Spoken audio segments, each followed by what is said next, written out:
Today's video, we're going to show you this Nucam wireless HD camera with a built-in 32 gig SD card and a battery. There's like zero lag. You don't need a router. You can take this on the go. You can use this as an RV camera, or you can go hunting, or you can use it as a security surveillance camera and attach multiple cameras to your Wi-Fi network. This camera will operate up to 250 feet distance. It also comes with a magnetic base and connects directly to any device. We're also going to show you this heavy-duty suction cup mount with different accessories. Stay tuned for the whole video. What's up, everybody? In today's video, I'm going to show you this Nucam by Nunet. This is a wireless RV trailer home multi-purpose camera. If you hook this up in your RV, for example, on the back point or in the front, it's going to wirelessly transmit the signal to your device. So it's a phone, a screen, or anything else. It's on Android, Apple, and compatible with any Surface Pads. This camera comes with a ballpoint swivel mount with a magnetic base. However, we also picked up a heavy-duty suction cup mount with a tether and other accessories. The suction cup is universal, meaning anything with a 1/4 inch mount like a DSLR camera will also fit in here. And I'm going to show you how heavy-duty this is and how well the Nucam operates. Inside, you get some stuff. You're going to get your USB-C to DC5, a charging cube, mounting screws, and then a tiny little camera, but it is heavy. It weighs 391 mil. Pretty small form factor. Now, we could stick this pretty much anywhere in the house as well, and we can use this as a baby cam, a nanny cam, for example. You can see by the amount of infrared lights that this is a very powerful camera when you're driving at night. This is great for RV when you're driving at night, so you can pretty much see everything in the dark. There is a DC 5-volt connection in here. There's a built-in battery in here that's going to last you pretty much like 18 to 20 hours. It takes about 5 hours to charge with the provided cable and USB-C. The red light signifies that it's actually charging and you can turn on the power. Power obviously is green. Solid is that it's also paired. You can reset this and turn on the flashlight. Flashlight is right here, and it is actually quite bright. So you can use this as an independent flashlight once the battery is charged within the camera as well. If you hold this for 10 seconds, it will reset the camera. So if you're having any issues connecting, you want to reset it and re-add the camera that way as well. And the best thing about this particular camera is the fact that you don't need to be connected to a tied down router inside your home. It uses its own connectivity to connect directly to the camera, so the stream is directly from the camera to the device. Super heavy duty, so if you drop it, it's not going to break. Now, the one base that comes with it is super highly magnetic. This is the dishwasher. Again, you can see that it's really on there. So if you were towing, for example, something, you can basically direct the camera this way, and then anything on this side will basically be recorded, right? If you really wanted to, you can go on the side here, or you can take any angle that you really want. Let's go and show you how to install this. So go to photo mode, and we're going to scan the QR code. Now let's open up our app, Nucam. Allow Nucam to take pictures while using this app. Alright, so let's go and turn on the camera. On the back, you're going to have a power button. Turn on the power. And after a little bit, you're going to get your flashing light. Make sure you connect to the Wi-Fi of the camera. So go to your connections. Wi-Fi, see I'm connected to my network. We're going to connect in AP mode to the camera. So we have listed IP cam A4. So we're going to click on this. Now we're going to connect directly to the camera. Connect, always connect. We'll go. Connected. All right, so now I'm connected to the camera. Let's go open up our UC Cam app again. Click add camera. You're gonna get 3 options: remote connection, scan with same Wi-Fi. Click same Wi-Fi. There you go. And now we have our cam. So we're gonna click on this. Camera added successfully. Now, of course, you can have multiple unit cameras here. And now you're gonna see this right here. So you have my camera, the name of it, which you can rename, of course, if you wanted to. We go edit.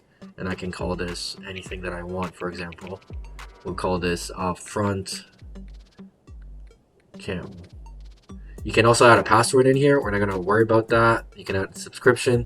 So let's go to share. If you wanted to share this camera with someone else, you can give them this QR code, and somebody else would obviously get access to the feed that's streaming. If you go under settings, you click the set. You have different wireless settings and user settings, so you can add different administrators. We're just going to go back. Wireless settings, this is your network list. So as you can see that we're in wireless LAN mode disabled. So this basically shows the different types of SSDs that are available. Mail settings as well. There's an alarm, so you can enable the alarm. You can set the schedule. You can enable motion detect, which we did. Set the sensitivity. Let's go back.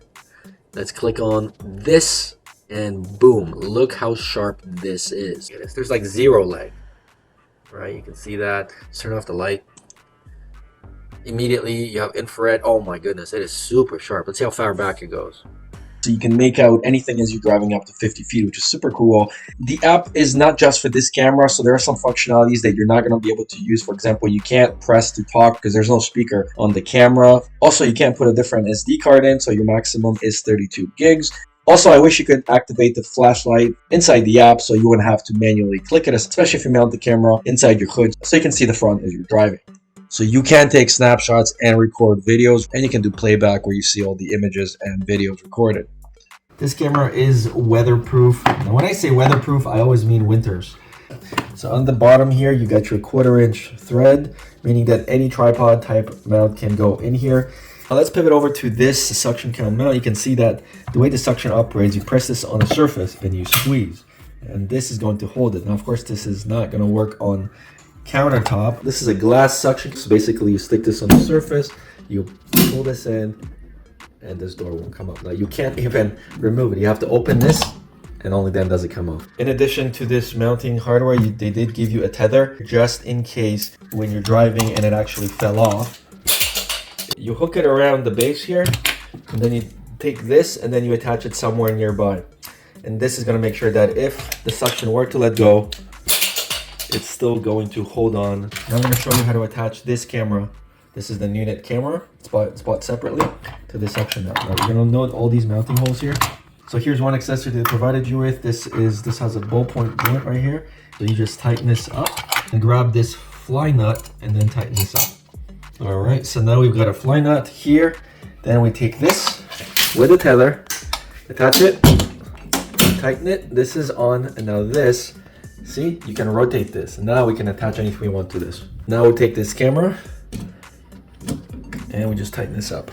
And when you're happy with the positioning of the camera, you tighten this and then tighten this part underneath to make sure that the camera is locked in place. And there you go.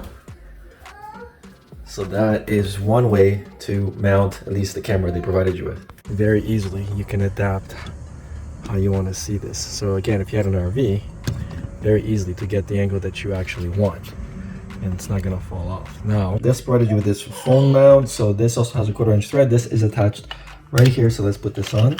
All right, and now you can see that this can pretty much go in any direction because of this mount right here. And then when we're set, we again tighten this up, and now this is set. So let's just say this is on the side of an RV or something, and you need to lift this up. We're gonna release this.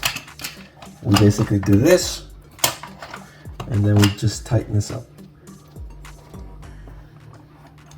And now you can see we got a 90-degree mount. Now this is adjustable, so we're gonna open this up, and we've got this rugged phone in here. It's about 5.9 inches.